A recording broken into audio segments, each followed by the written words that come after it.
as their leader. Because really, Randy Orton, because the way I'm thinking about this, if Swagger's going to win the belt, he's a heel. If Ziggler's going to win the belt, he's a heel. So I don't really see, if they don't want to have heels fighting heels, and I don't really see a point in turning Ziggler to a good guy, because he's already liked anyway. Like, I don't see, like, what else is he going to do? Start smiling and, start being cheesy with the fans or whatever. People love Ziggler anyway, so just leave him as he is. But for how Vince's mind works, yeah, I'm going to say put Orton, because he would lead them guys. I mean, he's got the muscle of Roman Reigns. He's got the, and there's no reason why Randy Orton can't lead and add some tutelage to the Shield. I mean, yeah, so that's my pick. So my little twist there is Orton joins the Shield, which, yeah, it'd be cool. So the next match is CM Punk versus The Undertaker. Well, this match I have very mixed opinions on, simply because I did not like the way CM Punk lost the belt at Royal Rumble. I am not a CM Punk mark. I don't like him as a... Well, no, I don't like him. I don't enjoy his work as much as a baby face. I hate that word, but, I prefer him. His straight edge society was the best thing to happen to Punk, but if you watch his DVD, you'll find out, it was cut short way before it should have been. But yeah, so so Punk should never be in this match. He should never be before Brock Lesnar in a match. Swagger as well. But anyway, if this is the list of how they're supposed to run as well, I'm not 100%. But this is the list that seems pretty accurate, and for what I can imagine. But yeah, so CM Punk Undertaker, well, it's the streak.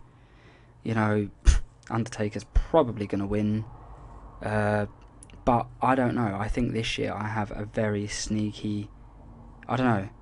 Like, I'm quite intrigued by this one, because this one is a tricky way. I've not been as intrigued as in this one as I have since Randy Orton fought The Undertaker at WrestleMania 21, I believe. Because that one, you kind of thought, okay, Randy Orton has no chance. Well, he didn't have no chance, but you're a bit like,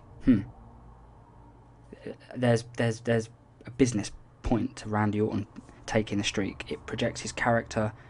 If Vince McMahon trusts that Randy Orton was a company guy and weren't going to fuck off like Lesnar did, then you got to, and obviously that was after, that was after Lesnar, became the big guy, then fucked off. But yeah, so, I don't know, I'm going to say Undertaker, but, Punk, yeah, I don't know, but I'm gonna say Undertaker for that one, just because I think, as much as it would elevate Punk's character, but I think Punk needs a break maybe as well. So maybe they might let him heal up a bit, because he's had a couple of injuries since TLC. He kept out of TLC if I remember correctly. So I'm gonna say a business decision here is Undertaker wins, but Punk, it's a close one. I'm gonna say. And then Punk takes some time off to heal, because it'd be easier for him to take time off, supposedly RIP'd, than anything else. So next we have the No Holds Barred match with Triple H and Brock Lesnar. Oh, and Shawn Michaels is in the corner. Right, well, personally I don't care about this match. I never did at SummerSlam. Bringing Brock Lesnar back, giving him $5 million to fight... about 5 times a year, if that. Absolute fucking joke.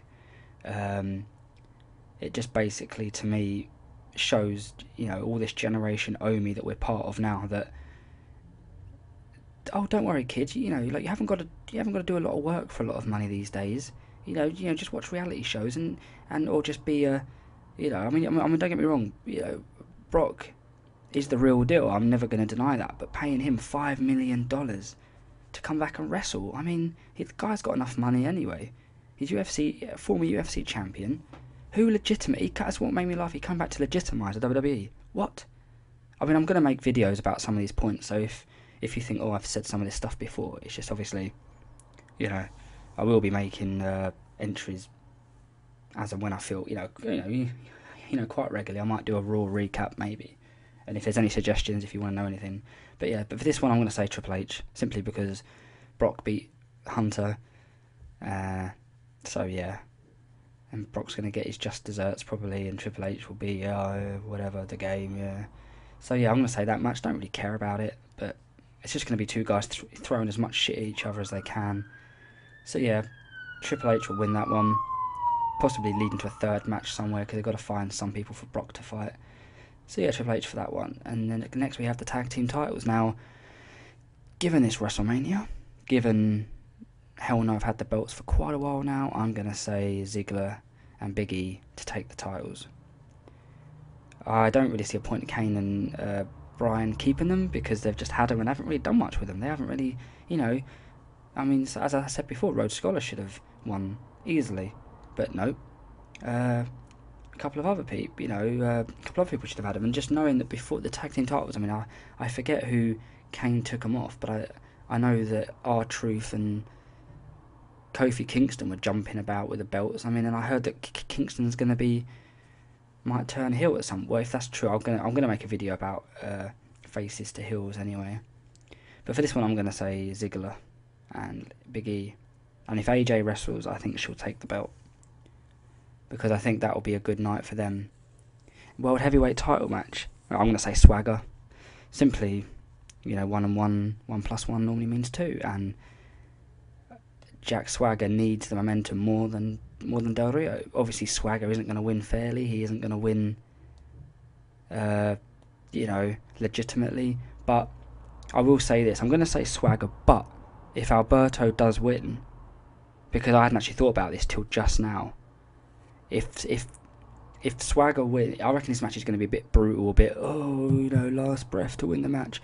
But if this match wins, then I'm going to say, so Swagger wins, that's what I think. But if Alberto wins, Dolph Ziggler's going to cash in. And I think Ziggler would look good with a world title and the tag titles. I mean, why not? If you're giving them, if you're letting Kane and Bryan hold on to them for a while, why not? And then if AJ wins the women's belt, you have this little power trip. I think that look quite cool. I mean, other than Rhodes Scholars, I don't want anyone else to have the belts, because Rhodes Scholars to me deserve the belts for a bit. Just let Sandow have his first belt, Cody Rhodes do something properly, and fine. So yeah, so I'm gonna say Swagger, but as I say, if Del Rio wins, because if Swagger wins, I don't see Ziggler again. The whole heel versus heel thing, unless Ziggler turns good, but I don't see that because he's part of a faction. So yeah. That's my view on that one. And the WWE title match, don't really care about this match, to be honest. Didn't like it last year. I didn't like the way Cena lost last year. I'm going to make a video about my view on Cena and Rock anyway, the whole thing. But I'm going to say Cena wins, simply because The Rock won last year. What I would love is Cena to turn heel, like we all would. But yeah, I don't know. I think what could happen possibly, the only way they could have a third match if Cena is going to go 1 for 1 is if I've heard right that Brock and Rock might wrestle for WrestleMania 30, then I think a good ending for this, and if they are to actually have Brock and Rock come face to face the first time in 11 years on WWE TV tomorrow night on Raw, then the way I would end Raw, the way I'd end WrestleMania would be The Rock loses because Brock Lesnar F5s him or something and allows Cena to win. Because then everyone's going to be more pissed off at Brock. Brock comes on Raw tomorrow, or The Rock's on Raw. Probably the Rock comes out, does his finally, gets all that shtick out of the way, and then out comes Brock, and they have a stare down, and that's that. I don't really see. And then that also, if not much is done, because apparently they were going to wrestle either WrestleMania 30 or SummerSlam. But either way, I think that Brock costing Rock the belt, sets up, it's going to piss the fans off. Cena, The Rock didn't lose fairly again. So basically, the first match Cena won because he got a bit too cocky and tried the people's elbow. So really, not really a loss. The Rock got screwed by Brock. So The Rock didn't properly beat Cena. Cena didn't properly beat The Rock. That is the only fuel I can think for a third match. And again, I will make videos probably on these rivalries just to go a bit more into detail why I think this. But yeah, so I'm going to say, so my predictions for tonight is going to be, I'm going to say The Miz is probably going to beat Barrett, but I hope that means that Barrett is going to get a push for the title, but who knows. Then I'll say Cody Rhodes, then I'll say Fandango, Ryback, Shield, Taker, Triple H, Dolph, Swagger, and Cena. I hope you all enjoy WrestleMania 29. I'm trying not to be too pessimistic. I mean, it's a bit of a weird. I mean, sure, like we've got a few different matches here, but still headlined and still going to be built around matches we've already seen. That's my issue. Except Punk and Undertaker in kind of this kind of Punk being the badass he is right now. But yeah, so thank you for listening. I hope you all enjoy WrestleMania 29, and again, feel free to comment, subscribe, give me tips. I'm always looking to improve and and to better my entries. So yeah, take care. Thank you very much.